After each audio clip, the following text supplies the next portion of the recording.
Bonjour à tous et bienvenue à Voyage dans l'espace. Où que vous soyez dans l'univers, nous espérons que vous allez bien. Ici Florent Meunier et je suis en compagnie de mes coéquipiers de rêve que sont Claude Lafleur et Laurent Runico. Bonjour messieurs. Bonjour Florent, bonjour Laurent, bonjour tout le monde. Et bonjour à tous, un grand merci à Tom Bouteiller, cet épisode vous est dédié. Et aujourd'hui, nous allons vous parler d'un curieux sujet, la part du rêve dans l'exploration spatiale. Comme on le verra, le rêve a joué et joue toujours un rôle important dans l'intérêt que nous portons à l'exploration spatiale. Cette part du rêve occupe même une place assez étonnante, c'est ça Claude ? Absolument. En fait, le rêve a toujours fait partie de la conquête spatiale dès le départ, et c'est le cas aujourd'hui encore. Et on va voir que le rêve occupe une place très importante dans le domaine spatial. Et ça peut surprendre un peu, mais on va voir que de tout temps, le rêve a occupé une place importante. Et c'est le cas aujourd'hui encore. Lorsqu'on parle d'exploration de l'espace, on parle des découvertes scientifiques que l'on y fait, des connaissances que l'on acquiert, des aventures que nous font vivre nos astronautes ou nos sondes. On parle aussi souvent de l'aspect historique et géopolitique de la conquête spatiale, de la course au prestige que se livrent les grandes puissances ainsi que de la fierté nationale lorsque notre pays contribue à une réalisation notable. Mais l'un des aspects dont on parle peu tout en l'évoquant pourtant souvent, c'est bien la part du rêve qui sous-tend notre intérêt pour l'exploration de l'univers. Or, cette part du rêve a de tout temps été très importante, pour ne pas dire fondamentale, pour stimuler et soutenir l'intérêt du public.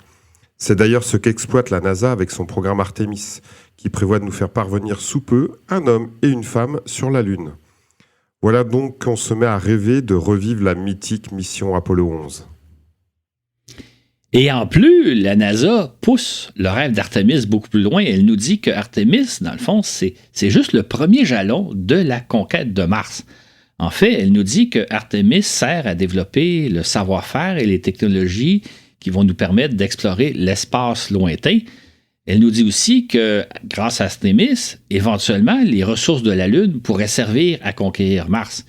Et finalement, la NASA nous dit même que les hommes et les femmes qui vont éventuellement explorer la planète Mars sont peut-être actuellement sur les bancs d'école. Donc, c'est nous dire à quel point, non seulement on nous dit Artemis, c'est le retour sur la Lune, un peu comme Apollo 11, mais c'est même beaucoup plus que ça. Elle nous vend beaucoup de rêves avec Artemis. Certains rêvent même d'être témoins d'une course à la Lune entre Américains et Chinois. Ne serait-il pas merveilleux de revivre en quelque sorte une version 2.0 de la course à la Lune des années 60 ? De son côté, Elon Musk fait énormément rêver, promettant de grandioses réalisations grâce à son vaisseau Starship. Qui sait, peut-être que celui-ci acheminera-t-il des colons sur Mars ? Musk nous fait même miroiter le rêve de transformer l'humanité en une civilisation interplanétaire. L'humanité se répandant dans l'espace à la manière de Star Trek. Et plus près de nous, il y a le rêve du tourisme dans l'espace. En fait, actuellement, on sait que ce rêve-là est accessible à des millionnaires. Quand vous avez des millions de dollars, vous pouvez vous rendre dans l'espace. Mais on nous dit aussi que dans un avenir peut-être pas si lointain, l'espace sera peut-être accessible pour nous. Peut-être que vous et moi, on aura les moyens d'aller faire un petit voyage dans l'espace. En fait, c'est le rêve qu'on nous vend. D'ailleurs, il y a déjà des entreprises qui songent éventuellement à concevoir des hôtels orbitales, c'est-à-dire des espèces de stations spatiales où on pourrait aller passer un peu de temps pour vivre et goûter aux joies de la pesanteur et de l'espace. Et on nous parle même d'une possibilité de se rendre jusqu'à la Lune. On va en parler d'ailleurs un peu plus loin. Donc, on nous vend encore là du rêve que bientôt, on va peut-être avoir accès à l'espace et peut-être même à la Lune. Et encore plus près de nous, une foule d'entreprises, souvent des jeunes pousses, des startups, nous promettent de révolutionner le domaine spatial. Que de rêves de fusées et de vaisseaux étonnants nous font miroiter ces entreprises innovatrices. Que de réalisations merveilleuses nous promettent-elles. Mais que valent tous ces beaux rêves ? C'est la question à laquelle moi je réfléchis depuis des années, depuis des décennies. En fait, le rêve a toujours fait partie de l'exploration spatiale. C'est même l'un des moteurs de l'exploration spatiale. On nous dit que bientôt, on va pouvoir réaliser des choses extraordinaires. C'était le cas, on nous disait ça dans les années 60, on va le voir, comme on nous dit ça aujourd'hui encore. La question qu'on peut se demander, c'est que penser de tout ça? Est-ce que il y a des rêves plus vraisemblables que d'autres. Est-ce qu'il y a des rêves auxquels on peut vraiment souscrire, alors que d'autres, on doit peut-être les balayer du revers de la main? C'est un peu ce que nous allons voir aujourd'hui. Mais pour répondre à ces questions, passons d'abord en revue un éventail des rêves du passé, ce qu'ils sont devenus, et voyons voir d'où viennent les rêves d'espace que nous entretenons de nos jours. Pouvons-nous retirer quelques leçons du passé qui nous permettront d'y voir un peu plus clair à propos de ce qu'on nous fait miroiter à présent? Quelle est donc la part du réalisme dans les rêves d'espace qu'on nous propose, et quelle est la part du fantastique, sinon même de la fantaisie?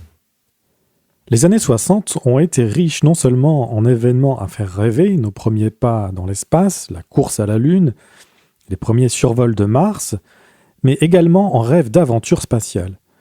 Si durant les décennies précédant l'ère spatiale, on nous abreuvait d'aventures aussi palpitantes, périlleuses qu'invraisemblables, voici qu'à partir des années 60, nos rêves d'espace devenaient de plus en plus collés à la réalité. Ce fut notamment l'ère de deux grandes œuvres de fiction qui allaient marquer à jamais notre imaginaire collectif. Space, a final frontier.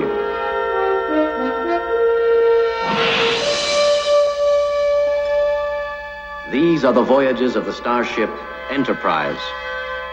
Its 5-year mission, to explore strange new worlds, to seek out new life and new civilizations, to boldly go where no man has gone before.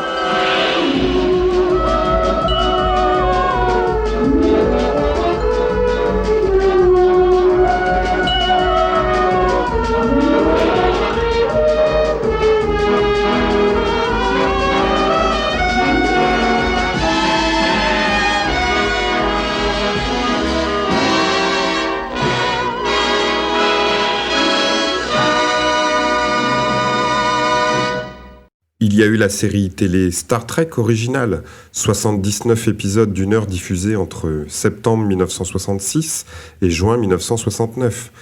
Les aventures du capitaine Kirk et de l'équipage de l'USS Enterprise, qui se passe au XXIIIe siècle et qui nous faisait découvrir diverses formes de vie, principalement des civilisations peuplant notre galaxie. Ce faisant, on nous a inculqué l'idée que des civilisations extraterrestres constituées d'humanoïdes existent à profusion dans notre galaxie, celles-ci regorgeant de planètes habitables. En fait, ce qui est amusant, c'est que dans les années 60, les astronomes se posent des questions. Est-ce qu'il existe des planètes autour de d'autres étoiles? Est-ce que ces planètes-là sont abondantes ou non? Et est-ce qu'il existerait peut-être des planètes habitables? Or, Star Trek, lui, il répond facilement à la question. Il dit oui, l'univers est rempli de planètes habitables, de planètes habitées par des humanoïdes. Et ce faisant, Star Trek a conditionné notre vision des choses. Pour nous, ça va de soi. Il y existe quantité de planètes habitées et habitées par des humanoïdes. Alors que, et je le rappelle, des années 60, les astronomes, eux, se posaient la question. Cette série télévisée a eu un impact prodigieux sur notre imaginaire, surtout lorsque rediffusée à partir des années 70 et 80. Il est pourtant amusant de découvrir dans Wikipédia que, bien que la série ait suscité l'enthousiasme d'une partie du public, elle ne devint jamais très populaire. À son apogée en 1967, elle n'était que la 52e émission américaine en termes de popularité. Menacée d'être annulée après ses 2 premières saisons, elle fut cependant prolongée d'1 an sous la pression du public. En fait, ce qu'il faut donc réaliser, c'est que ce sont plutôt à partir des années 70 et 80 que Star Trek est devenu un culte. Et ce faisant, elle a vraiment inculqué en nous l'idée qu'il y a des extraterrestres en quantité dans l'univers, ou même, on pourrait dire même dans notre galaxie si on se limite un peu, et que ces civilisations-là sont faites d'humanoïdes. Donc, l'idée qu'on se fait aujourd'hui que les êtres intelligents sont nécessairement de forme humanoïde, ça vient entre autres de Star Trek. C'est important de dire que Star Trek n'a pas inventé le concept, ces concepts-là. Ces concepts-là existaient avant, mais c'est vraiment Star Trek qui l'a popularisé. Et en même temps, Star Trek marque un changement de vision parce qu'auparavant, la vision qu'on avait des extraterrestres, c'était des créatures horribles, monstrueuses, qui étaient dangereuses, qui nous menaçaient. Pensons à la vision de George Orwell, là, la guerre des mondes, donc les extraterrestres, en fait, dans le cas présent, c'était les Martiens qui venaient nous envahir pour détruire la Terre. C'était aussi la vision qu'on avait dans les films d'Hollywood des années 1950. Les extraterrestres, ce sont des monstres qui sont dangereux.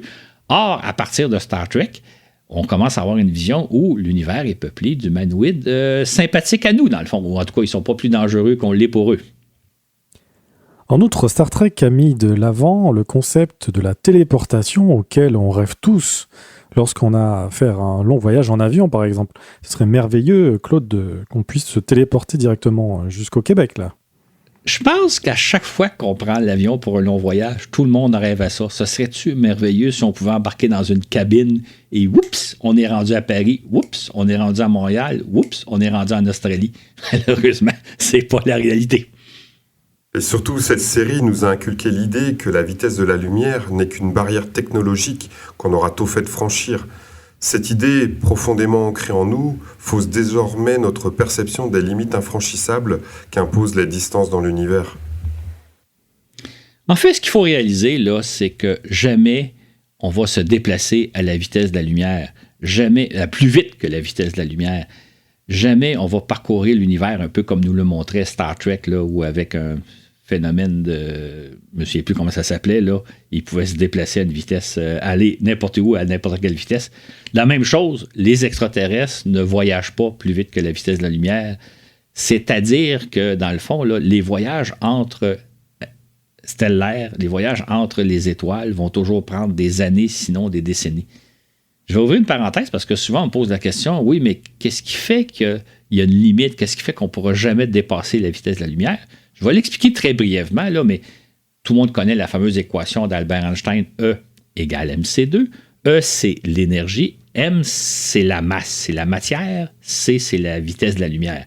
L'énergie, c'est égal à la masse d'un objet, d'une matière, multipliée par la vitesse de la lumière au carré. Ce que ça veut dire, là, retenons ça simplement ça, c'est que si vous prenez un objet, une matière que vous propulsez à la vitesse de la lumière, ça devient de l'énergie. Ça ne peut pas être plus que ça. Donc, si on prenait un vaisseau spatial, on le propulsait à la vitesse de la lumière, on l'amenait à la vitesse de la lumière, il deviendrait de l'énergie. Donc, on ne peut pas être plus que ça. En pratique, donc, on ne pourra même pas voyager à la vitesse de la lumière parce qu'on va en quelque sorte se dissoudre sous forme d'énergie. On va pouvoir peut-être éventuellement s'approcher de la vitesse de la lumière, mais jamais la dépasser parce qu'à la vitesse de la lumière, on devient de l'énergie. Bon, j'imagine que si vous faites des recherches sur Internet, vous allez trouver des gens qui imaginent des hypothèses que peut-être que si on s'y prenait de telle façon, mais ça, c'est de la science-fiction. Puis libre à eux de faire de la science-fiction. Mais en pratique, retenons que quand on est dans le domaine des sciences, on ne pourra jamais aller à la vitesse de la lumière. C'est la vitesse absolue. Donc, quand on parle que les plus proches d'étoiles sont à quelques années-lumière de nous, ça veut dire qu'au mieux, ça nous prendrait quelques années pour nous y rendre. Et si on pense à une étoile qui est à 100 années-lumière, au mieux, ça nous prendrait 100 ans pour s'y rendre. En pratique, ça serait peut-être 2, 3, 4, 5 fois plus de temps que ça. Mais la vitesse de la lumière, puisque E égale mc2, c'est la vitesse absolue qu'on ne peut pas dépasser dans le monde réel. En science-fiction, ça, c'est autre chose. Puis moi, j'ai pas de problème avec Star Trek. Mais regardons à l'idée que nous, on ne peut pas dépasser la vitesse de la lumière et que les extraterrestres qui viendraient supposément nous voir, eux non plus ne peuvent pas dépasser la vitesse de la lumière. Malheureusement, c'est la réalité.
1968 marque la sortie du film 2001, l'Odyssée de l'espace, réalisé par Stanley Kubrick.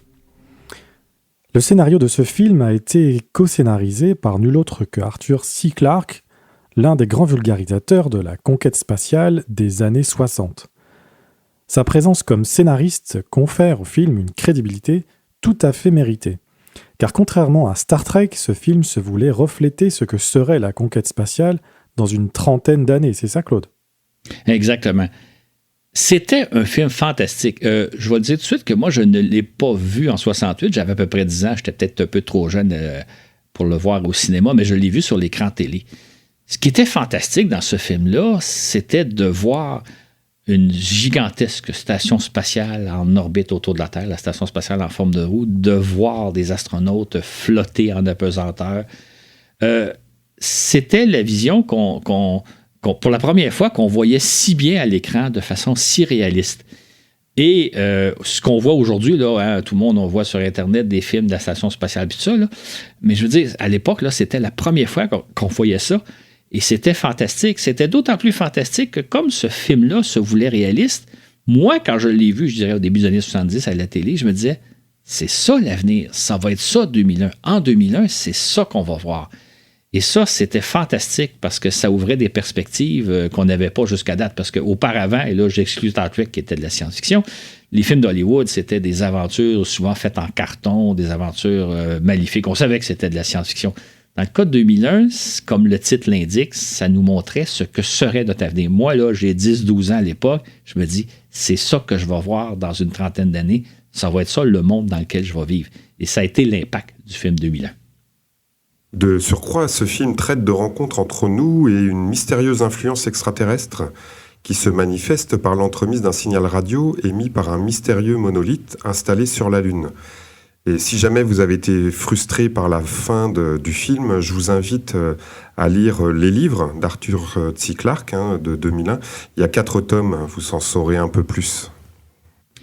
Ce qui est intéressant dans ce film-là, c'est qu'il véhicule 2 idées qui étaient très à la mode à l'époque. La première idée, c'est la présence d'une façon ou d'une autre des extraterrestres dans nos vies. Bon, c'est l'époque des secours volantes où les gens pensent que les extraterrestres viennent nous visiter. Dans le cas du film 2001, c'est comme on a une certaine présence, un certain contact avec des extraterrestres. L'autre idée, c'était le concept qu'on pourra établir un contact radio avec les extraterrestres, soit recevoir des messages d'eux ou bien donc en envoyer. C'est ce qu'on appelle le concept du SETI, Search for Extraterrestrial Intelligence. Donc, le film nous fait voir 2 concepts qui étaient très à la mode à l'époque. Dans les années 60, en effet, on espérait détecter la présence de civilisations avancées en captant leurs signaux grâce à nos radiotélescopes. Capter les ondes radio à l'aide de radiotélescopes était alors une formidable innovation pour étudier le cosmos. Comme on peut le lire dans Wikipédia, ces projets reposent sur plusieurs hypothèses dont l'existence d'autres civilisations avancées dans notre galaxie et l'émission par ces civilisations de signaux électromagnétiques suffisamment puissants pour être captés. C'est ainsi qu'en 1960, dans le cadre du projet OSMA, l'astronome Frank Drake scrute les émissions radio en provenance de 2 étoiles proches en utilisant un radiotélescope. Progressivement, ces recherches seront élargies à l'ensemble du ciel. Drake et ses acolytes émettront même des messages radio rudimentaires à l'intention de civilisations extraterrestres. Il conçoit même une équation qui porte son nom, l'équation de Drake. La multiplication d'un certain nombre de facteurs visant à évaluer les probabilités de retrouver de la vie dans notre galaxie. Un exercice de réflexion qui devait permettre d'estimer le nombre de civilisations extraterrestres. Selon les hypothèses qu'on posait au départ pour chacune des composantes de cette équation-là, on pouvait trouver que dans notre galaxie, par exemple, il existerait entre une civilisation intelligente, nous, et des milliards. L'exercice a fait beaucoup rêver. Il y a des livres entiers qui ont été écrits là-dessus. D'ailleurs, Arthur C. Clarke ou Isaac Asimov ont fait des livres là-dessus où ils essayaient d'hypothétiser combien il existe de planètes autour des étoiles, combien de planètes sont habitables, combien ici, combien ça, etc. pour arriver à un nombre le plus raisonnable possible. Donc, c'est un exercice de réflexion sur les possibilités qu'il y ait d'autres vies intelligentes. Parce que là, on parle depuis tantôt de vie intelligente. On ne s'intéresse pas aux micro-organismes ou autres vies. On s'intéresse à des civilisations avec lesquelles on pourrait rentrer en contact. On est à l'époque du SETI. Donc, il s'agissait, selon cet exercice-là, de trouver le nombre le plus raisonnable possible de civilisations.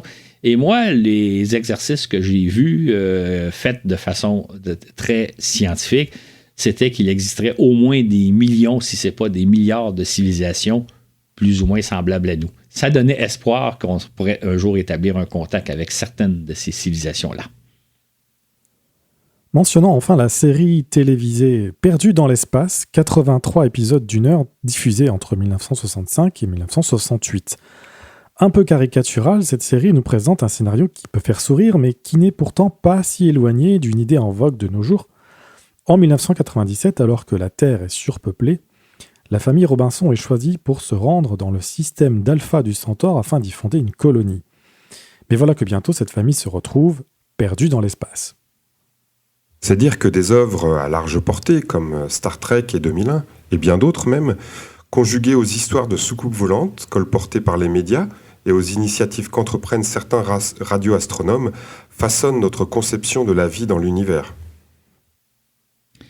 En fait, tout ça pour dire que c'est vraiment dans les années 70 que s'est implantée la vision qu'on a aujourd'hui. C'est-à-dire qu'à l'époque, on était convaincus que nous sommes visités par des extraterrestres, qu'il y existe des extraterrestres, qu'il y a abondance de vie dans l'univers et que ces extraterrestres-là sont de forme humanoïde. C'est vraiment à cette époque-là que ces idées-là se sont implantées.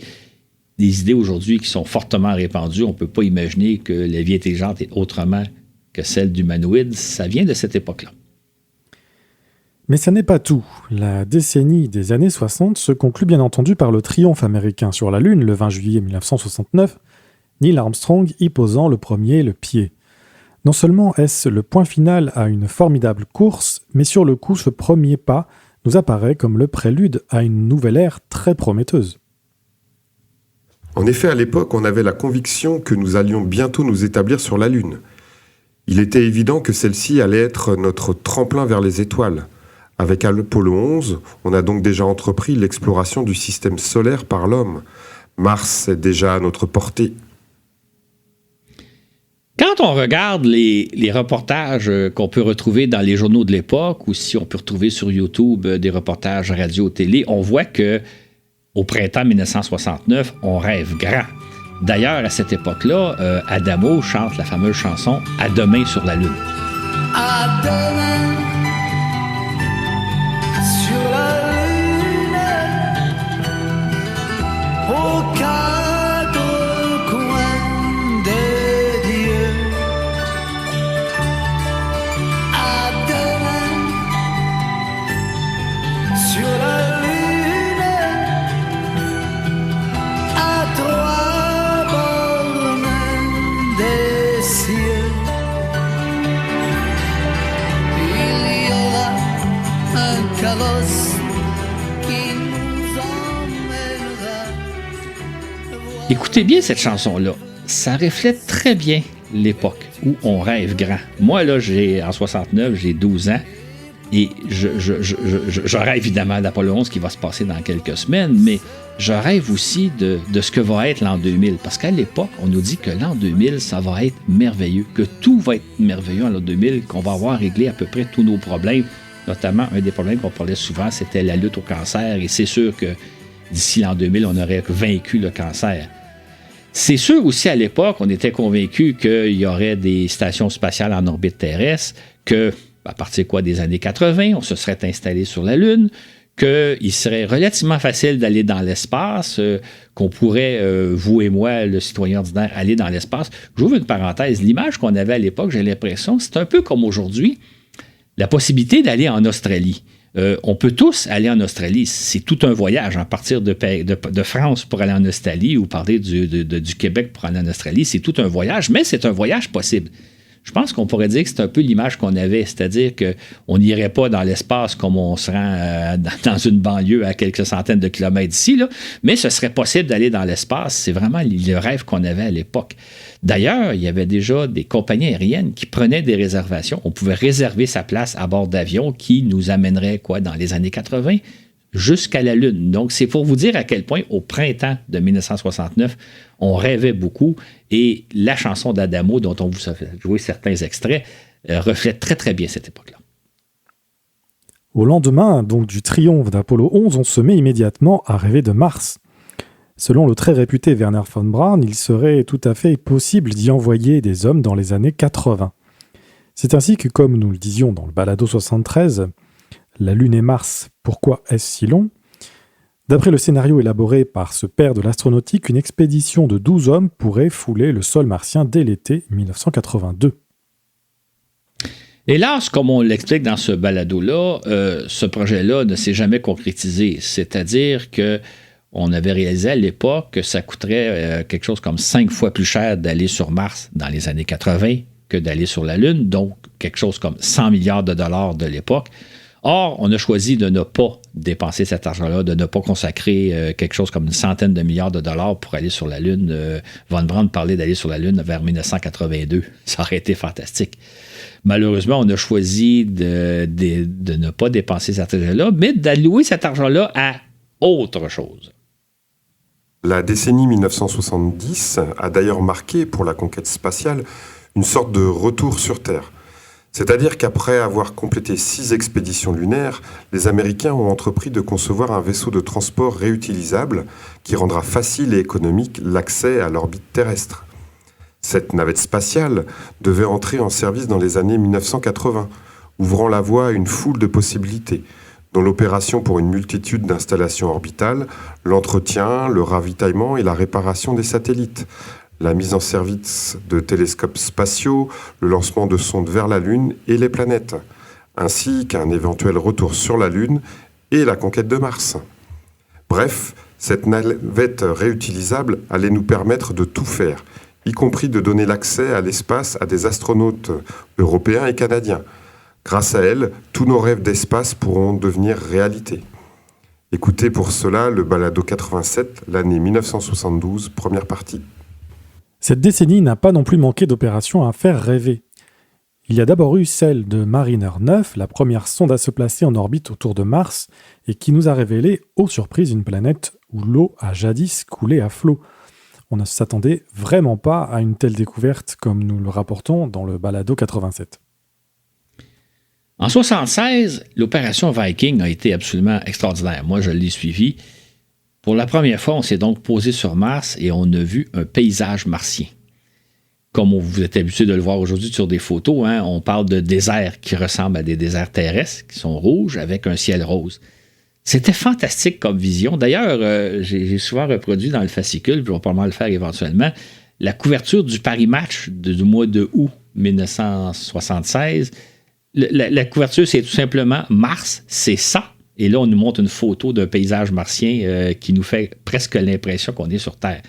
C'était tout un contraste par rapport au paysage lunaire qu'on observait depuis le temps d'Apollo, où là, le sol est gris foncé, le ciel est noir. Mars avait l'air d'un milieu habitable et c'était en soi fantastique.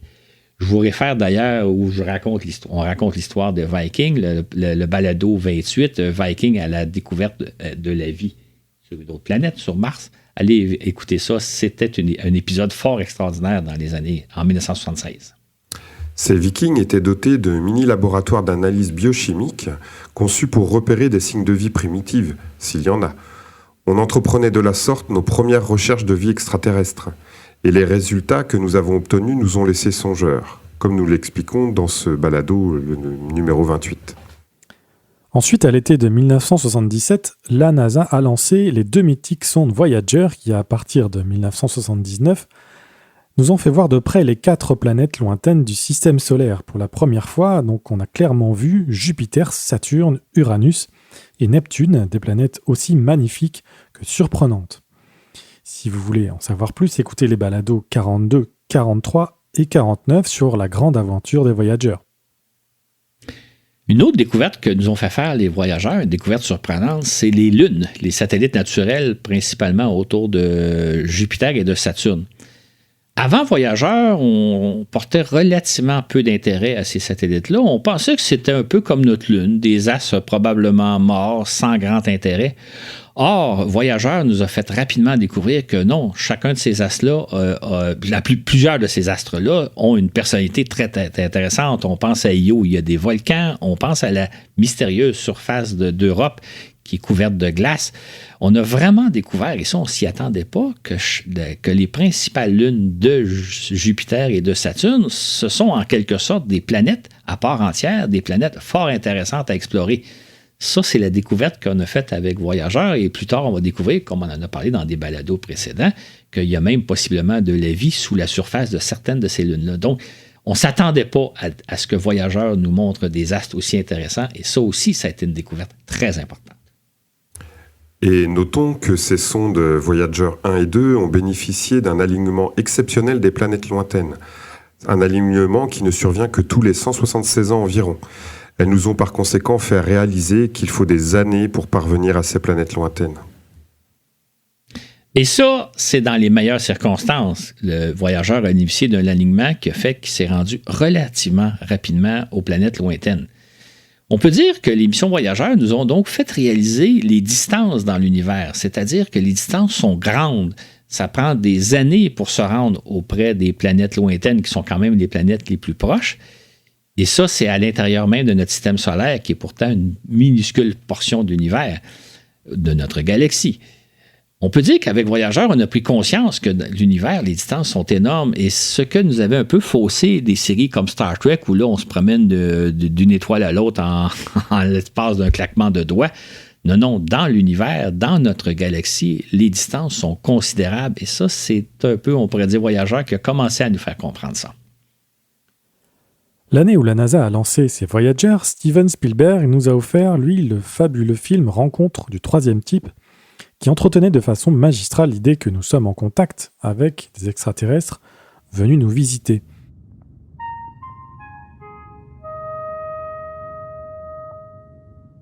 Ainsi perpétue-t-il la fable des soucoupes volantes. Spielberg récidivera en 82 avec le non moins célèbre film E.T. l'extraterrestre, mettant en scène un charmant petit extraterrestre en quête de sa planète.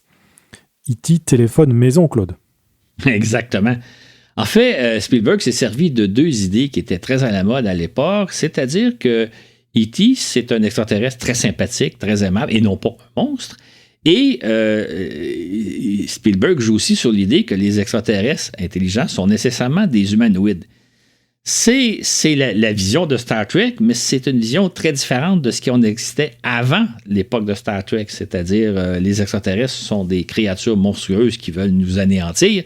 Donc, Spielberg s'inspire un peu du courant de Star Trek pour dire non, les humanoïdes ils sont sympathiques, hein, on a tous aimé E.T., c'est un être inoffensif, c'est même presque un petit enfant, et c'est aussi un humanoïde qui nous ressemble. C'est intéressant d'ailleurs, parce que c'est un humanoïde qui nous ressemble, mais qui est quand même assez différent de nous, mais même la différence est sympathique quand on la joue comme il faut. Entre-temps, à l'été 1975, les Américains et les Soviétiques ont réalisé le vol conjoint Apollo-Soyouz. Celui-ci clôturait une quinzaine d'années de course effrénée à l'espace à laquelle s'étaient adonnées les deux puissances, ouvrant plutôt la voie à la collaboration. Voilà qui augurait bien pour les années 1980. Exactement. Moi, je me souviens pour avoir suivi cette mission-là avec passion, qu'on se disait, ça, c'est le premier jalon. Il y a toutes sortes de projets de collaboration qui vont naître entre les Soviétiques et les Américains, et ça va arriver rapidement. Or, à l'époque, personne n'aurait pu imaginer qu'il va s'écouler un quart de siècle, qu'il va s'écouler 25 ans avant qu'un important projet de collaboration va apparaître entre les Russes et les Américains. Donc, 25 ans avant de voir les fruits d'Apollo-Soyouz. À la même époque, on nous a présenté la télésérie Cosmos 1999, 48 épisodes d'1 heure diffusés de 1975 à 1977 et qui nous faisait vivre les péripéties de colons installés sur la Lune. Curieusement, notre satellite naturel se décroche de son orbite autour de la Terre pour une raison assez étonnante, comme le relate si bien Wikipédia.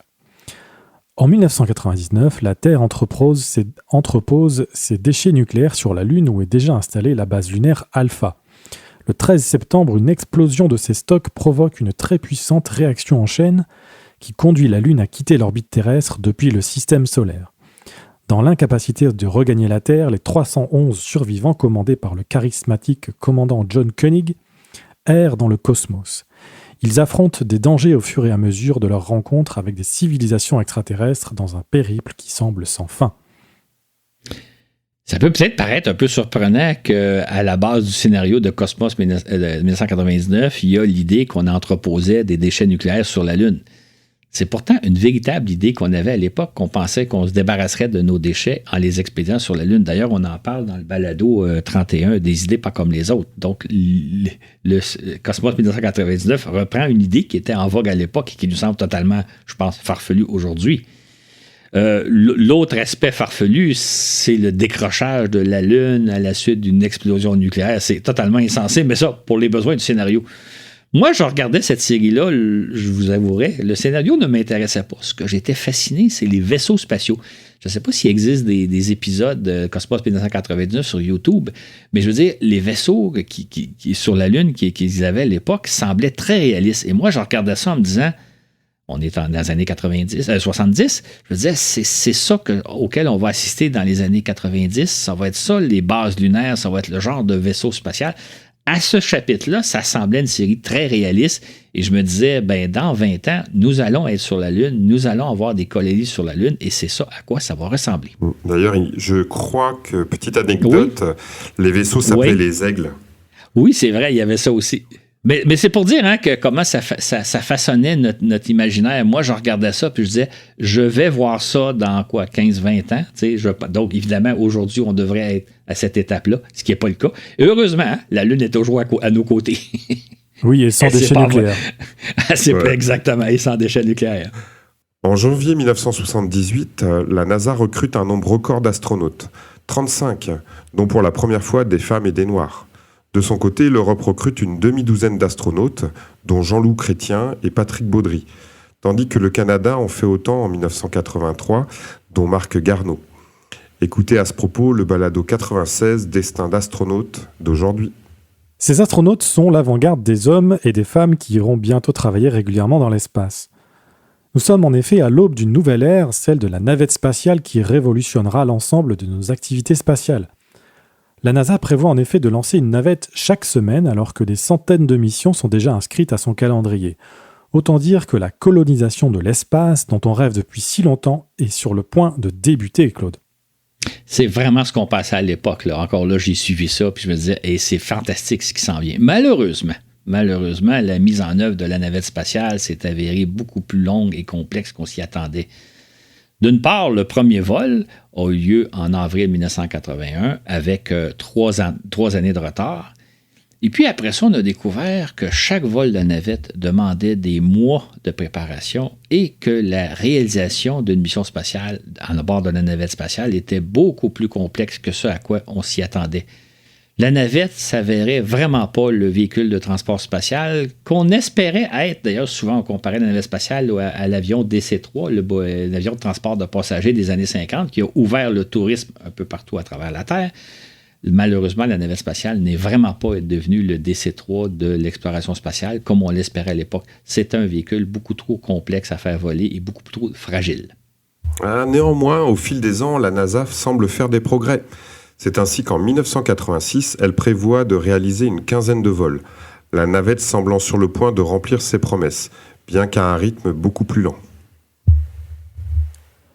Ce qui n'empêche pas le président Ronald Reagan de lancer en 1984 le projet d'une station orbitale qu'il baptise Freedom et auquel contribuera l'Europe, le Japon et le Canada. Celle-ci devrait entrer en opération vers 1993.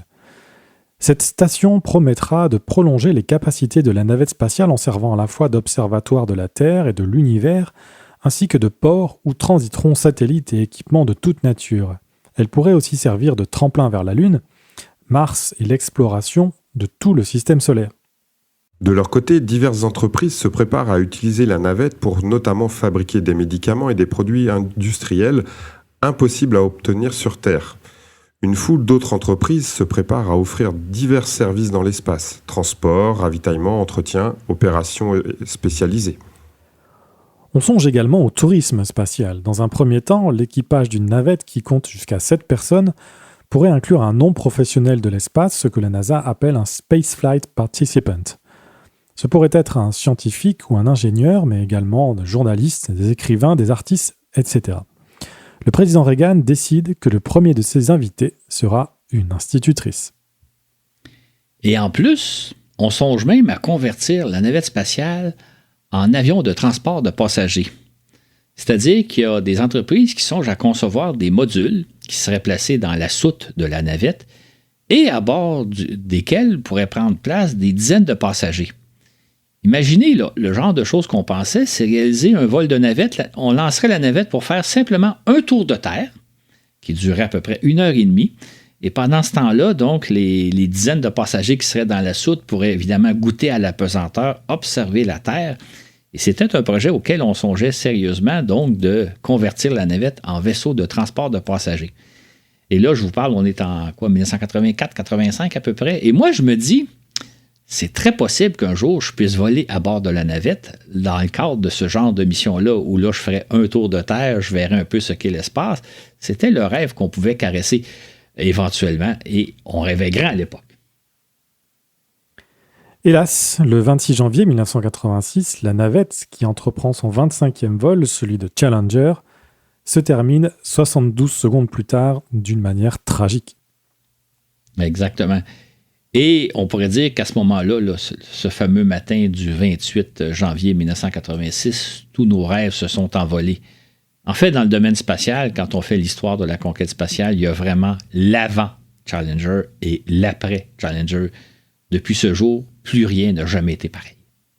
Néanmoins, une semaine après la tragédie, le président Reagan annonce un autre projet pour faire rêver, à l'occasion du traditionnel discours sur l'état de l'Union. Et oui, dit-il, notre nation reste pleinement engagée dans le programme spatial américain. Nous allons de l'avant avec nos vols de navettes.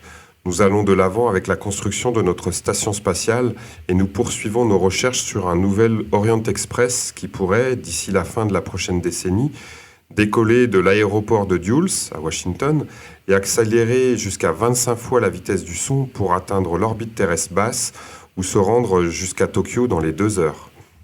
Précisons qu'il faut actuellement 15 heures pour accomplir un tel voyage en avion de ligne régulier.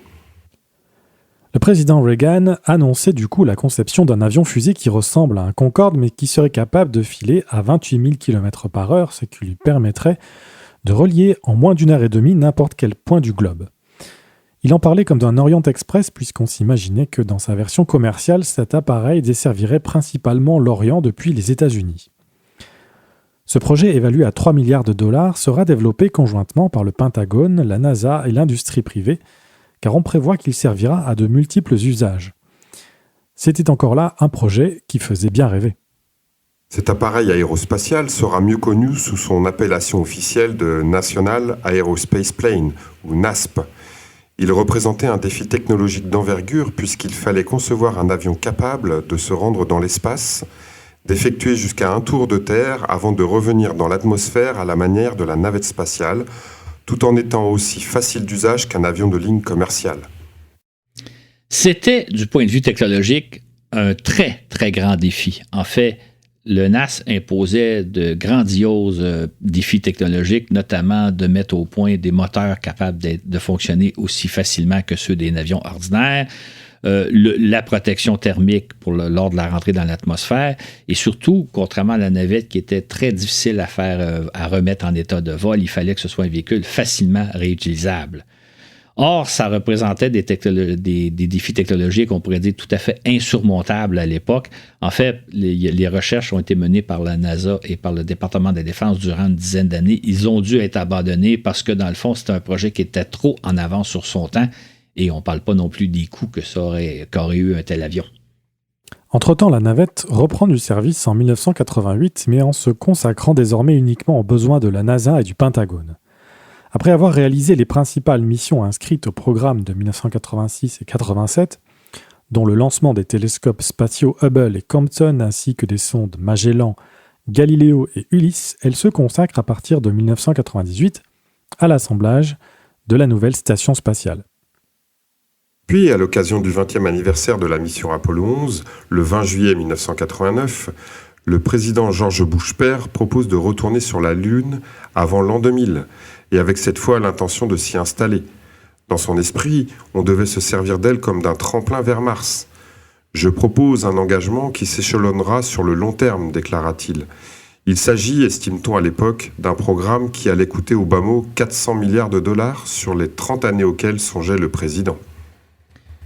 Je dois dire que lorsque le président Bush père donc a annoncé ça le 20 juillet 1989, j'y ai cru. J'ai bien pensé qu'on serait de retour sur la Lune pour à peu près l'an 2000. Bon, peut-être avec quelques années de retard, mais ça semblait un projet réaliste. Maintenant, comme on le raconte dans le balado 71, Artemis, le rêve du retour sur la Lune, le Congrès américain n'a pas accepté de défrayer ce projet-là. En fait, on pourrait dire que Bush père a tenté de faire la même chose que le président Kennedy en mai 1961, quand Kennedy a dit « Nous allons aller sur la Lune d'ici la fin de la décennie ». Et là, à ce moment-là, le contexte politique était très différent et le Congrès américain a accepté de financer le projet Apollo. Ce qui n'a pas été le cas dans les années 80-90. Bush n'a jamais réussi à obtenir l'aval du Congrès, donc son projet il est mort au feuilleton. Si la décennie des années 80 a été marquée par une foule de rêves qui ne se sont pas concrétisés, celle des années 90 sera dévolue à la mise en œuvre de la station spatiale américaine. Or, au début de cette décennie, le projet Freedom ne va nulle part et il est même sur le point d'être abandonné. Mais le président Clinton sauve la mise en concevant un plan audacieux y associer les Russes afin d'en faire un trait d'union entre l'Est et l'Ouest. En fait, ce que le président Clinton voulait, c'est tirer profit de l'expérience et des technologies mises au point par les Russes dans le cadre des programmes Salyut et Mir. Donc, les Russes avaient les technologies qui pourraient combler les carences américaines. De leur côté, les Américains, évidemment, possédaient de la très haute technologie qui allait propulser les expériences menées à bord de Mir. Donc, l'union des deux, l'union de la force des deux allait pouvoir faire un projet remarquable. Et c'était un projet très, très audacieux de la part du président Clinton parce que, là, on est en 1992, je pense que je peux affirmer que quelques mois auparavant, ou en tout cas une année auparavant, personne n'avait vu ce projet-là. Personne n'avait pu imaginer que les Russes s'associeraient aux Américains pour concevoir la Station spatiale internationale. C'était un projet audacieux qui a évidemment porté fruit, comme on le sait tous. C'est ainsi que l'assemblage de la nouvelle station, baptisée simplement Station spatiale internationale, ou ISS en abrégé anglaise, s'amorce en 1998. Et que l'ISS est occupé par des astronautes et des cosmonautes depuis bientôt 23 ans. L'astronome qui est en moi d'ailleurs vous signale qu'en ce moment elle est bien visible dans le ciel français à partir de 22h.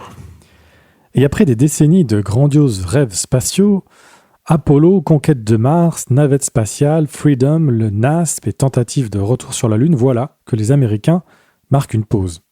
Entre-temps, apparaît une génération de jeunes entrepreneurs qui rêvent de conquérir l'espace à leur manière. Naît ainsi un mouvement qu'on a un temps appelé Altspace. Celui-ci préconise une nouvelle façon de penser, d'où le terme alt pour alternatif. Et si, au lieu d'attendre auprès de nos gouvernements, les mouvements citoyens et le privé prenaient les choses en main, se dit-on. On est dans les années 90, c'est une époque un peu particulière. Les plus jeunes d'entre vous ne le savent peut-être pas, mais c'est l'époque où on s'est doté d'ordinateurs personnels, je dirais fin des années 80, début des années 90. Est arrivé ensuite Internet vers 1995, puis le multimédia. C'est aussi l'époque où est apparu ce qui était à l'époque des services fantastiques. Entre autres, ici en Amérique, il y avait le réseau AOL, America Online, qui permettait de se brancher sur Internet. Il y avait le furteur, le navigateur Netscape. Je ne sais pas si ça dit quelque chose à mes deux copains. Oui, tout à fait. Ouais. Qui est maintenant remplacé, disparu depuis sa belle mort. C'est aussi l'époque où est apparu des services de paiement comme PayPal, des sites transactionnels comme eBay. C'était pour une époque fantastique parce que pour nous, on voyait la première fois ce genre de service-là. Aujourd'hui, c'est banal dans nos vies, mais à l'époque, c'était des innovations. C'est aussi l'époque qu'on a appelée l'époque du .com ou .com en anglais, c'est-à-dire le fait que des entreprises s'inscrivent sur Internet, créent leur site Internet et leur adresse se termine par .com. Aujourd'hui, évidemment, c'est banal, là, mais à l'époque, c'était très sexy d'avoir son .com. C'est comme si on existait à la face du monde entier. Donc, le mouvement Altspace, qui consiste à dire on va faire les choses autrement, s'inscrit dans un monde qui est en évolution, dans un monde où il apparaît un paquet de fonctionnalités qui n'existaient pas auparavant. Donc, encore là, on pourrait dire qu'à partir du milieu des années 90, beaucoup de rêves, ou sinon pas dire tous les rêves, devenaient possibles. Comme le relatait Jeff Faust en 2003, la fin des années 90 est devenue synonyme de l'ère des .com, lorsque plusieurs dizaines de milliards de dollars en capital de risque ont été investis dans des milliers de jeunes pousses, chacune promettant d'utiliser Internet en général et le web en particulier pour générer de la richesse d'une multitude de façons originales. En même temps que le boom des .com, poursuit Faust, un courant entrepreneurial similaire, bien que plus modeste, a touché l'aérospatiale. Un certain nombre de jeunes pousses ont ainsi émergé au milieu des années 90 à la recherche de solutions ingénieuses pour accéder à l'espace de façon plus abordable et commercialement rentable. C'est dans cette optique qu'est créé en 1996 le X-Prize, plus tard renommé l'Ansari X-Prize, doté d'une bourse de 10 millions de dollars. Ce prix sera attribué à la première équipe non gouvernementale qui parviendra à atteindre 100 km d'altitude au moyen d'un aéronef piloté réutilisable. Ce prix visait à démontrer que le vol spatial peut être abordable et accessible aux civils et aux entreprises. 27 équipes prennent part à cette compétition. Les créateurs du X-Prize espérant ainsi inaugurer l'ère des vols spatiaux accessibles à tous. C'est finalement le 4 octobre 2004 que la société Scale Composite remportait ce prix lorsque son avion-fusée, le Spaceship One, franchit pour la première fois en une semaine le cap des 100 km d'altitude. Et la veille de ce deuxième vol de Spaceship One, Richard Branson, qui est le patron du grand groupe Virgin, là, Virgin, hein, c'est de la mode, c'est des compagnies aériennes, c'est de la musique, c'est des stations de radio, etc. Donc, Richard Branson annonce que lui va financer la conception d'un Spaceship Two, un avion-fusée qui va être capable de transporter 5 passagers et 2 pilotes et qui va pouvoir amener donc des touristes dans l'espace à une centaine de kilomètres d'altitude. On est en 2004 et Richard Branson se dit, à partir de 2010, mon avion-fusée va être capable de réaliser quelque chose comme 120 vols par année. Et lui, il prévoit qu'entre 2010 et 2015, il y a quelque chose comme 3000 touristes qui vont comme ça avoir la chance de se rendre à 100 km d'altitude. C'est donc ce que nous faisait rêver Branson en 2004. On connaît la suite, nous sommes 20 ans plus tard et on attend toujours l'entrée en service de cet avion-fusée touristique. Écoutez à ce sujet le balado 102 sur l'actualité 2022. Voilà qui illustre comment la nouvelle génération d'entrepreneurs entend faire les choses. L'un des objectifs rêvés par la génération du Altspace est bien entendu la planète Mars. Pourquoi attendre après nos gouvernements alors qu'on pourrait y parvenir plus rapidement, plus efficacement et à moindre coût ? C'est dans cet esprit qu'est fondée, entre autres, la Mars Society et autres mouvements citoyens du genre. Lorsqu'un mouvement prend beaucoup d'ampleur, que tout le monde souscrit à ce mouvement-là, il se crée souvent ce qu'on appelle une bulle. En fait, ce qu'on va appeler plus tard une bulle. Une bulle qui grossit, tout le monde embarque dans le phénomène, tout le monde est enthousiaste, et jusqu'au jour où la bulle va éclater. C'est ce qui est arrivé au tournant des années 2000 avec ce qu'on appelait par la suite la bulle des technos de 1990. Donc, la bulle a éclaté et là est disparu la plupart de nos rêves. Encore une fois, il y a beaucoup d'entreprises qui ont disparu, beaucoup de projets qui ont passé à la trappe. Donc, tous nos rêves se sont une fois de plus envolés. J'ouvre une parenthèse pour dire le phénomène de bulle, il se crée, mais au moment où il se crée, on ne parle pas d'une bulle, on parle au contraire d'un mouvement de foule, d'un enthousiasme. On l'a vu dans le domaine de l'immobilier, on l'a vu dans le domaine du Bitcoin. Là, les gens disent c'est la façon de faire de l'argent, c'est la façon de l'avenir. Et un jour, cette bulle-là éclate. Et là, on parle d'une bulle. Et évidemment, avec l'idée qu'une bulle, ça finit toujours par éclater. Fait qu'on a assisté à ce phénomène-là dans les années 90, à la création d'une bulle techno, pas juste dans le domaine spatial, dans le domaine des hautes technologies. Et cette bulle-là a éclaté comme on pouvait s'y attendre au début des années 2000. Jeff Faust résume bien ce qui s'est passé.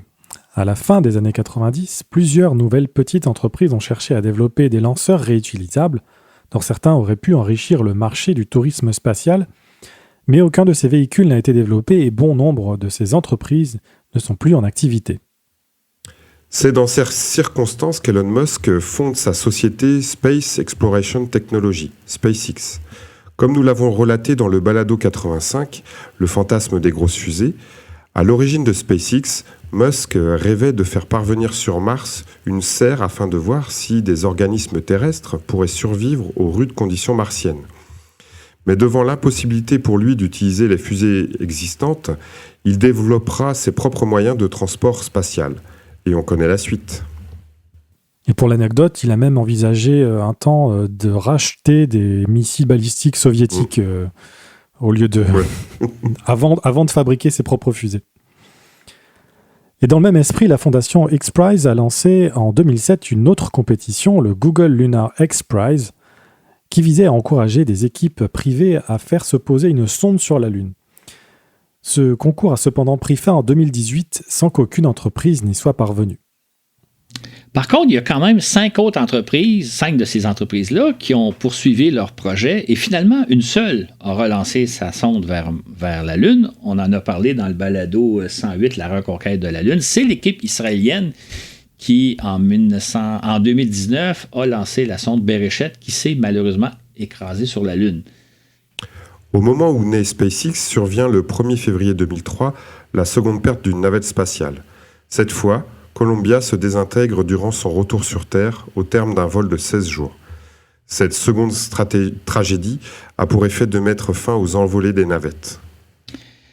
Un an plus tard, le président Bush fils annonce la fin des vols de la navette spatiale, mais une fois que celle-ci aura complété l'assemblage de la Station spatiale internationale, ce qui était prévu à l'époque pour l'an 2010. Maintenant, Bush fils ne laisse pas tomber pour autant les rêves de l'espace. Au contraire même, parce que alors qu'il annonce les fins de vol de la navette spatiale, il annonce également le retour sur la Lune. On va retourner sur la Lune, selon Bush fils, pour l'an 2020. Et la Lune va nous servir de tremplin pour aller vers la conquête de Mars. C'est ce qu'on appelle le projet Artemis. On connaît la suite puisqu'il s'agit du programme Artemis, qui prévoit à présent le retour sur la Lune pour fin 2025, afin d'y installer une base à partir de laquelle on devrait éventuellement s'élancer vers la planète rouge. Vous pouvez écouter sur ce sujet le balado 71, Artemis, le rêve du retour sur la Lune. Comme on le constate aisément, cette planète n'a jamais cessé de nous faire rêver, et ce fut particulièrement le cas au début des années 2010 grâce à 3 projets privés qui s'inscrivaient tout droit dans la mouvance Altspace. C'est ainsi qu'en mai 2012, le néerlandais Bas Lansdorp propose de coloniser la planète Mars, rien de moins. Dans le cadre de son projet Mars One, il cherche à recruter 24 volontaires qui s'entraîneront sur Terre à devenir des colons martiens. Le tout dans le cadre d'une télé-réalité diffusée à l'échelle de la planète, espère-t-il. En principe, les premiers colons devaient s'envoler en 2024. On parle de colons puisque ceux-ci s'engageaient dans un aller simple vers Mars, sans possibilité de revenir sur Terre. Ils s'y installeront, affirmait Lansdorp, avec tout le nécessaire pour survivre et même pour y vivre. Il espérait qu'éventuellement d'autres colons viendraient les rejoindre afin de constituer la première société humaine hors de la Terre.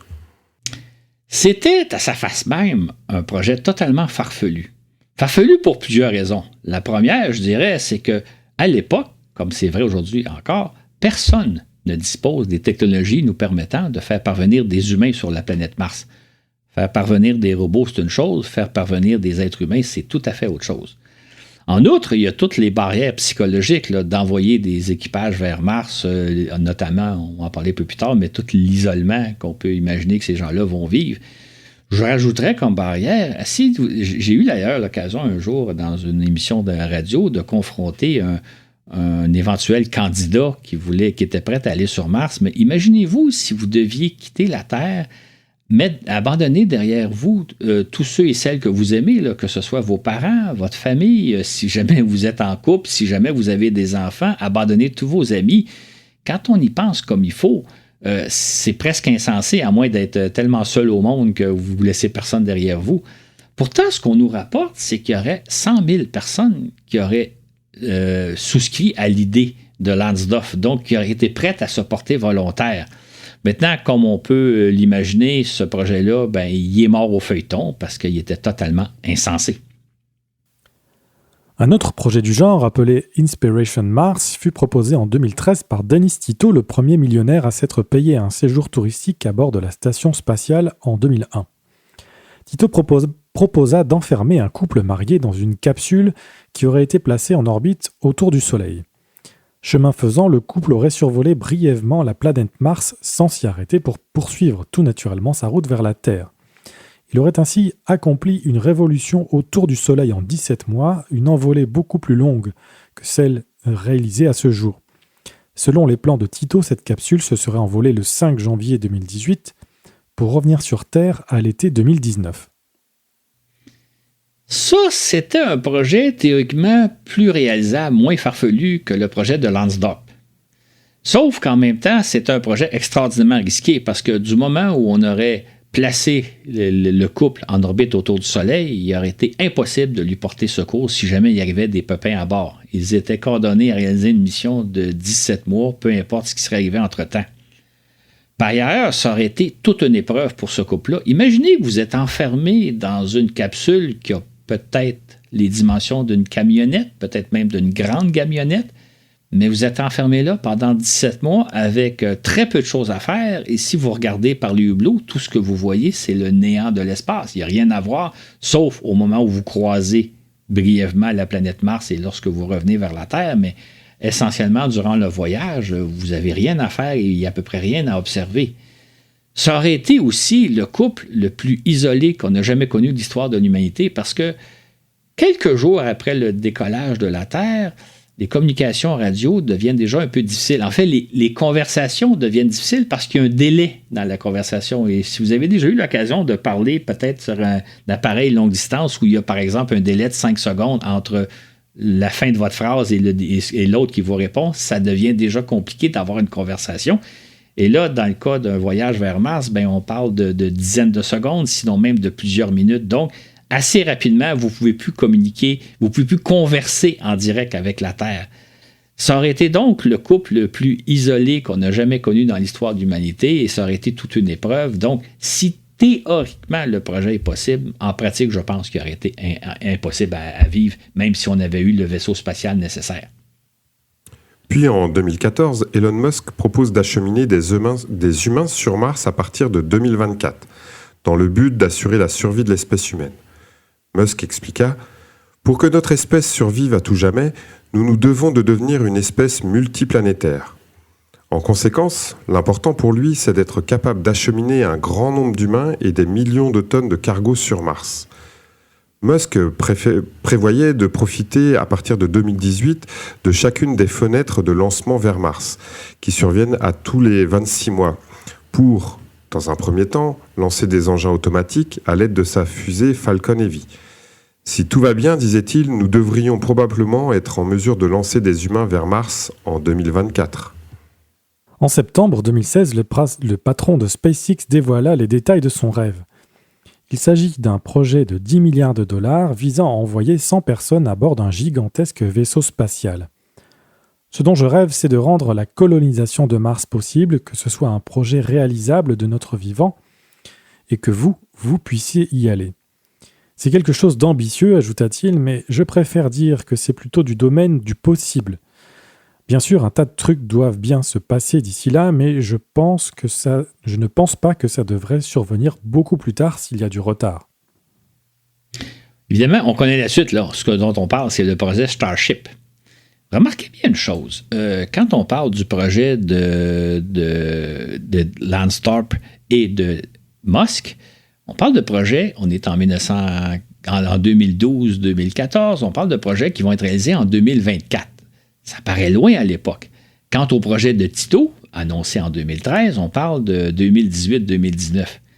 À l'époque, ça paraissait lointain et je me souviens, moi, d'en avoir parlé sur les ondes puis d'avoir un peu dit, écoutez, c'est des délais très, très rapprochés, le temps passe vite, on n'aura pas le temps de mettre au point les technologies nécessaires pour réaliser ce genre de projet-là. Et à l'époque, je me suis fait un petit peu rabrouer en disant, Monsieur Lafleur, 2024, c'est loin, là, on va avoir le temps entre-temps, il va se passer beaucoup de choses, on va développer beaucoup de technologies, etc.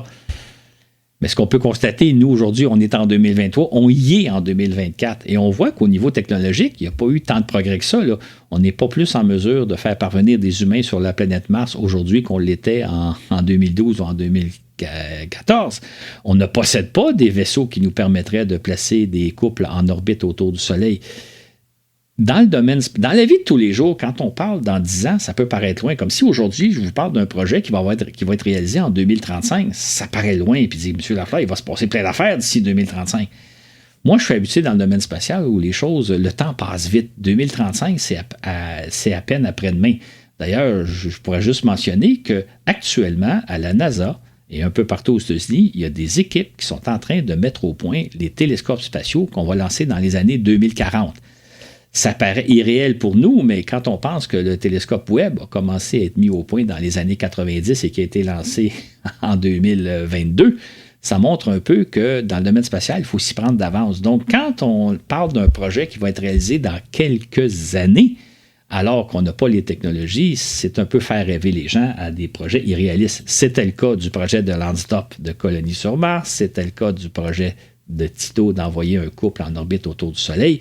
Et c'était le cas aussi de Musk qui, en 2014, nous disait « En 2024, je fais faire parvenir des humains sur la planète Mars. » Ajoutons aussi qu'entre-temps, Elon Musk a envisagé d'utiliser ses fusées pour acheminer des touristes jusqu'à la Lune.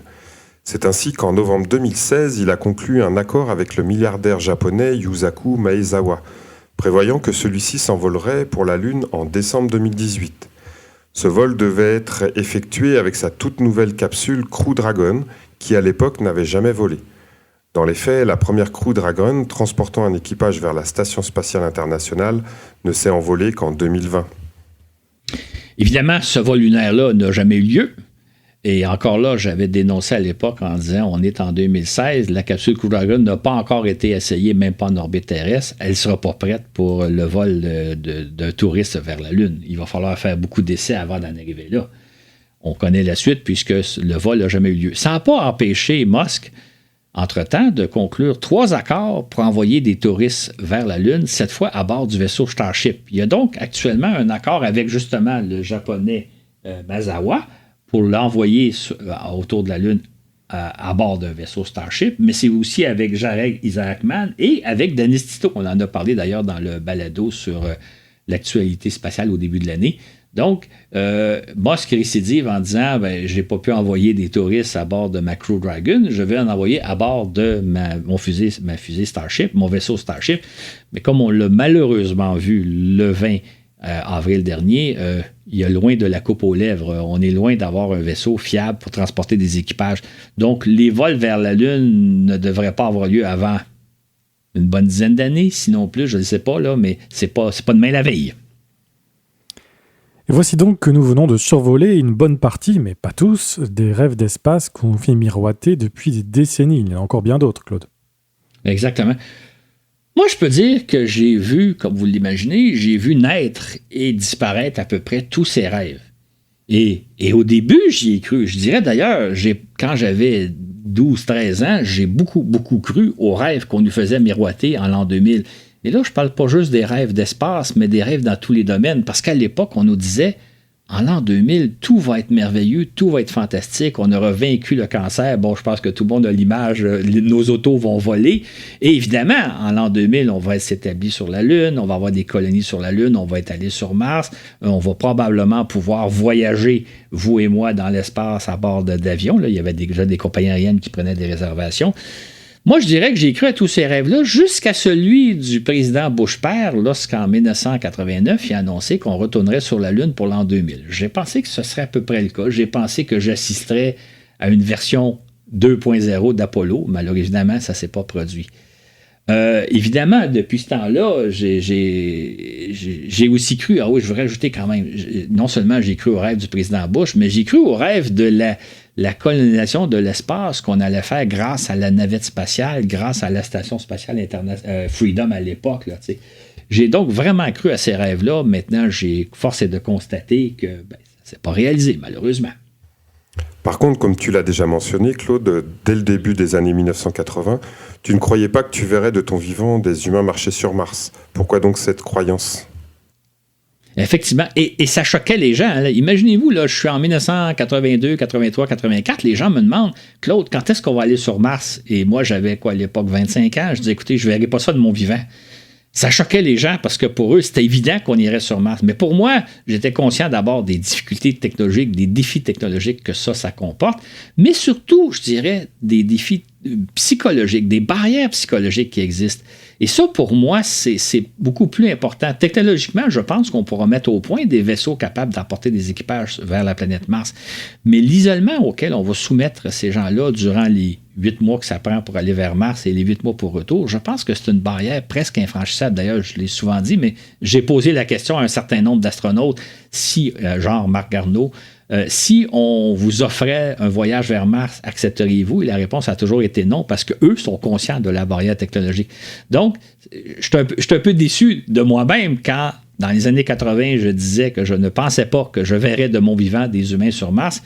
Aujourd'hui, j'ai 65 ans et je maintiens la même idée. Je ne pense pas voir de mon vivant des humains sur Mars. Je sais que ça choque, mais c'est l'impression que moi j'ai. J'espère me tromper, mais jusqu'à date, je ne me suis pas trompé. Mais comme nous venons de le voir, sans relâche, on nous fait rêver à une foule de projets merveilleux, certains apparemment plus vraisemblables que d'autres. En fin de compte, la question qu'on pourrait se poser est: y a-t-il des leçons à retirer de tous ces rêves du passé et qui pourraient s'appliquer aux rêves qu'on nous sert à présent? Bien sûr que oui, diras-tu sans doute, Claude. Lesquels? Absolument.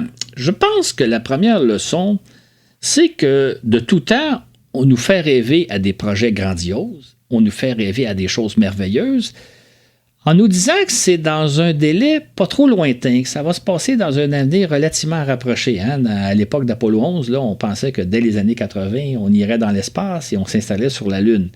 Malheureusement, ce genre de rêves-là, des rêves fantastiques, des rêves qui nous font rêver, ne se produisent pas. Et ça, je pense qu'il faut retenir cette leçon-là. En outre, on nous laisse toujours entendre que la réalisation de ces rêves ne pose pas de problème insurmontable, mais plutôt des défis technologiques emballants qu'on résoudra sans trop de peine ni sans grand délai. D'ailleurs, une notion importante à retenir, c'est de ne pas croire aux échéanciers que l'on nous présente. C'est particulièrement le cas chaque fois qu'une entreprise nous annonce un projet qui fait rêver. Non pas qu'on doit s'attendre à un certain retard, c'est normal qu'il y ait quelques retards, mais plutôt qu'on doit s'attendre à des délais considérables. Dans les faits, ce qu'on nous annonce ne se réalisera pas d'ici peu, comme on nous le dit, mais beaucoup plus tard. Il vaut mieux se faire à l'idée. Et cela s'applique même aux projets les plus simples, comme par exemple la conception de nouvelles fusées ou de capsules spatiales. Par exemple, c'est en 2010 que SpaceX et Boeing se sont engagés auprès de la NASA à concevoir des capsules Crew Dragon et Starliner qui voleraient vers 2015. La première n'est entrée en service qu'en 2020, tandis qu'on attend toujours la seconde. Écoutez à ce sujet le balado 27. De même, en avril 2011, SpaceX annonce la mise au point de sa puissante fusée Falcon Heavy. Selon Elon Musk, celle-ci s'envolera dès l'année suivante, ou en 2013. Alors qu'en réalité, ce premier vol n'est survenu qu'en 2018. Et là, on ne parle pas de projets de technologie révolutionnaire, d'aventures qu'on n'a jamais tentées. Non, c'est des projets, j'oserais dire, tout à fait ordinaires. Dans le fond, là, les capsules Crew Dragon et Starliner, c'est en quelque sorte des capsules Apollo version 2.0. C'est pourquoi, d'ailleurs, à l'époque, on pensait que ça prendrait à peu près 5 ans, là, entre 2010 et 2015, pour les mettre au point, alors qu'en réalité, il a fallu une dizaine d'années pour mettre la Crew Dragon en service, et dans le cas de la Starliner, on attend toujours. C'est sûr que c'est des capsules qui apportent des innovations technologiques importantes par rapport à Apollo, mais c'est rien de révolutionnaire. Là. Ce sont j'appelle ça des Apollo 2.0. Soit dit en passant, si j'avais la chance de voler à part d'une Crew Dragon, je le ferais sans problème. C'est un vaisseau merveilleux et très sécuritaire. C'est un peu la même chose pour la fusée Falcon Heavy. Comme le disait Musk lui-même, essentiellement, il s'agissait d'accoler 3 fusées Falcon 9, les accoler les unes aux autres pour créer une fusée nettement plus puissante. Musk voyait là-dedans relativement peu de problèmes, et c'est pour ça qu'en 2011, il parle que la fusée va voler dans 1 an ou 2, alors qu'en réalité, il en a fallu 7 ans pour la mettre au point. Imaginez si on parle de projets technologiques assez ordinaires et qui prennent beaucoup plus de temps à réaliser. Et qu'est-ce qui se passe lorsqu'on parle de projets révolutionnaires, de technologies qui n'existent pas encore, de projets merveilleux comme par exemple d'envoyer des humains sur Mars? C'est des projets très ambitieux qui prennent beaucoup, beaucoup plus de temps que ce à quoi on s'attend habituellement. On nous annonce plutôt. Que les choses prennent plus de temps à réaliser que prévu n'étonnera personne, car dans le spatial, tout exige beaucoup plus de temps. On n'a qu'à penser au télescope Webb, lancé avec une dizaine d'années de retard. C'est normal et tous les observateurs du spatial le savent. Mais pourquoi donc s'entête-t-on à nous présenter des échéanciers irréalistes? C'est effectivement la question qu'on peut se poser. Maintenant, imaginons, si la NASA nous disait, écoutez, grâce à Artemis, on va envoyer des humains sur Mars dans 10, 20, 30, 50 ans, ça enlèverait beaucoup de rêves, beaucoup de puissance aux rêves. Là. Si je vous parle de projets qui vont être réalisés dans les années 2040, 2050, 2060, ça fait moins rêver. C'est la même chose, je pense, pour les projets d'Elon Musk. Si Musk nous disait que ces projets, on n'ira pas sur Mars avant les années 2040, 2050, ça aussi, ça enlève beaucoup de rêves. Or, c'est probablement plus ça la réalité, c'est-à-dire que si tout va bien, on va peut-être aller sur Mars dans les années 2040-2050. C'est malheureusement la réalité. Et si en plus, il y a d'autres problèmes entre-temps, ou peut-être même qu'on va décider de ne jamais aller sur Mars, que ça coûte trop cher, que c'est trop complexe, là, tout le rêve vient de disparaître. Mais c'est plus ça la réalité, c'est-à-dire que ça va prendre beaucoup plus de temps qu'on nous dit, puis peut-être même que ça n'aura jamais lieu. La même chose s'applique à tout autre projet comme ceux du retour sur la Lune ou de vaisseaux qui nous permettront à vous et moi d'aller dans l'espace. On observe d'ailleurs malheureusement très bien la chose dans les missions lunaires que l'on tente d'accomplir cette année. Réécoutez à cet effet le balado 108 sur la reconquête de la Lune, diffusé en avril. Par ailleurs, de nos jours, les annonces qu'on nous fait sont généralement accompagnées de vidéos qui présentent le projet avec une telle réalité qui fait penser que sa réalisation n'est qu'une formalité qui sera remplie telle que prévue. Or, comme en témoignent les plus récentes missions robotiques lunaires, c'est loin d'être chose courante, hélas.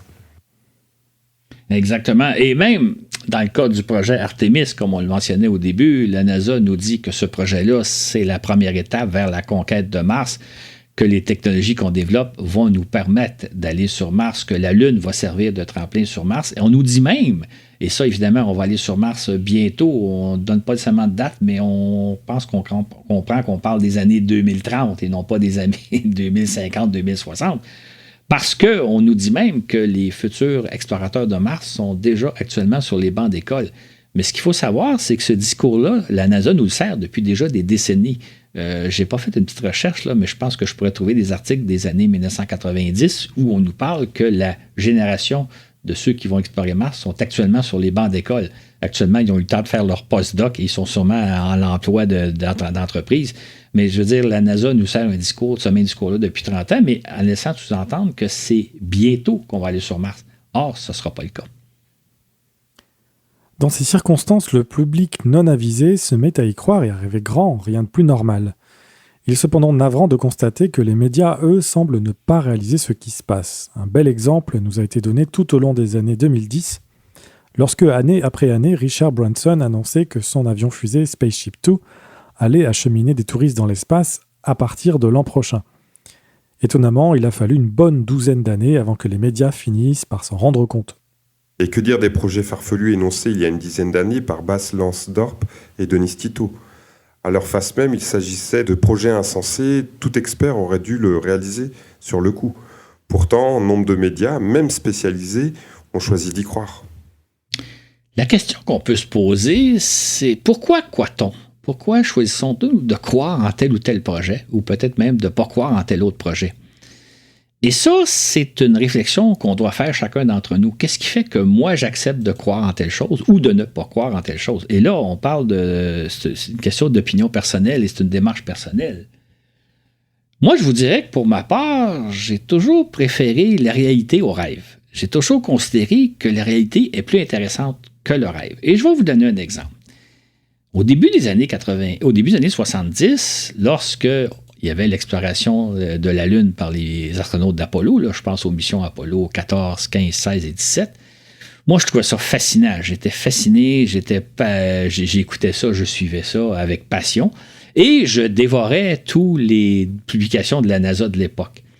Mais en même temps, il y avait le phénomène Star Trek qui suscitait un engouement considérable. Il y avait énormément de jeunes de mon âge qui, si je peux m'exprimer l'expression québécoise, qui tripaient bien davantage sur Star Trek qu'Apollo. Et à l'époque, il y avait quantité de livres qui nous parlaient en long et en large du monde de Star Trek. Il y avait des livres qui décrivaient en détail l'USS Enterprise. Pour moi, qu'on soit fasciné par la série Star Trek, moi, j'ai pas de problème avec ça, mais qu'on se met à lire sur le sujet, qu'on se met à apprendre le Klingon, etc., alors que ce sont des choses qui n'existent pas, alors que parallèlement, la réalité, pour moi, était beaucoup plus intéressante. Il y avait, comme on l'a mentionné plus tôt, les missions Apollo, mais il y avait aussi l'exploration de la planète Mars avec les sondes Mariner 9 Viking, il y avait les sondes Voyageurs. Moi, je trouvais que la réalité était beaucoup plus intéressante que la série Star Trek, même si l'un n'empêche pas l'autre, on peut suivre les deux. En fait, aujourd'hui, je me dis, j'ai été témoin d'une époque fantastique, celle des années 70, comme je l'ai relaté, et j'en suis heureux. Je suis très heureux d'avoir suivi ce qui s'est passé dans la réalité. C'est la même chose aujourd'hui. Hein? J'ai souvent répété que nous vivons une époque d'exploration spatiale remarquable. On aurait rêvé de ça depuis longtemps et je pense, entre autres, ce que nous permet de faire, de découvrir les sondes spatiales sur différentes planètes, ce que nous permet de découvrir le télescope Hubble et maintenant Webb. On vit à une époque extraordinaire et je pense qu'il faut en prendre conscience plutôt que de se plonger dans des rêves éventuellement d'un avenir radieux. En fait, d'une façon générale, je vous dirais que moi, j'ai l'impression que la réalité est toujours plus intéressante que le rêve ou la fiction. C'est vrai dans la vie de tous les jours, comme c'est vrai dans le domaine spatial. En tout cas, je vous dirais que moi, c'est ce que j'ai choisi de croire. En terminant, je dirais peut-être, je ne sais pas ce que vous allez penser du balado qu'on vient de faire à Troyes, mais je vous ai fait faire un peu le parcours que j'ai eu à faire de rêve et de rêve déçu en une 50aine d'années. Moi, c'est ce que j'ai vécu en une 50aine d'années. Vous l'avez fait faire à peu près en 1 heure. Je ne sais pas quel résultat ça va donner, mais je ne suis pas contre le rêve, je ne suis pas contre la science-fiction. Je veux simplement nous mettre en garde entre, c'est une chose de rêver à de beaux projets, la réalité est souvent tout autre, et pour moi, la réalité est très intéressante. Et j'espère que ce petit voyage-là va vous amener, vous aussi, à rêver, mais à rêver d'un monde dans lequel nous vivons actuellement. En terminant, on va vous faire jouer la chanson d'Adamo, « À demain sur la Lune », qui a donc été diffusée au printemps de 1969. Je vous invite à l'écouter, à écouter à la fois la musique et à la fois les paroles, parce que ça reflète tellement bien l'époque d'Apollo 11, l'époque où on rêvait de façon grandiose. Cette chanson-là, vraiment, c'est à elle seule résume toute l'époque du rêve qu'on faisait au moment d'Apollo 11. Et je vous invite donc à vivre cette époque-là, puis à vous dire, c'était quand même une époque fantastique, maintenant révolue.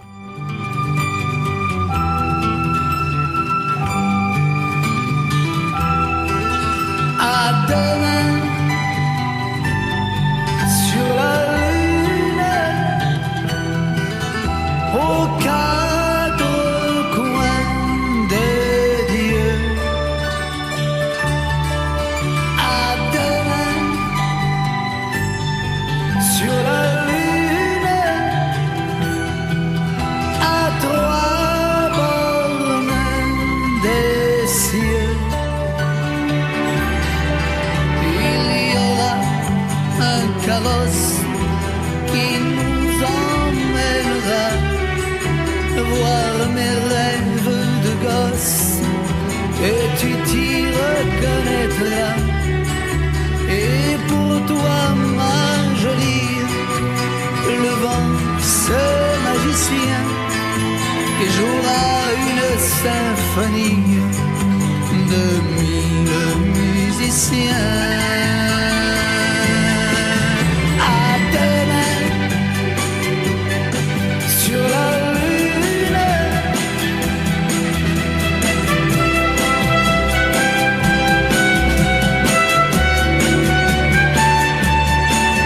là nous verrons la terre comme une boule de Noël se balancer légère au grand sapin du ciel. Et d'étoile en étoile, nos chevaux voleront à l'heure où le ciel se voile de mille rêves blancs. À demain sur la lune,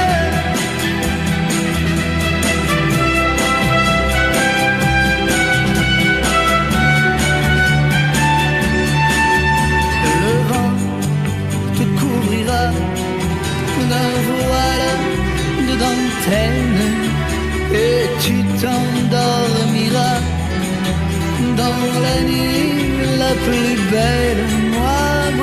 Moi je te bercerai, j'attendrai ton réveil, puis je t'embrasserai à la barbe du soleil.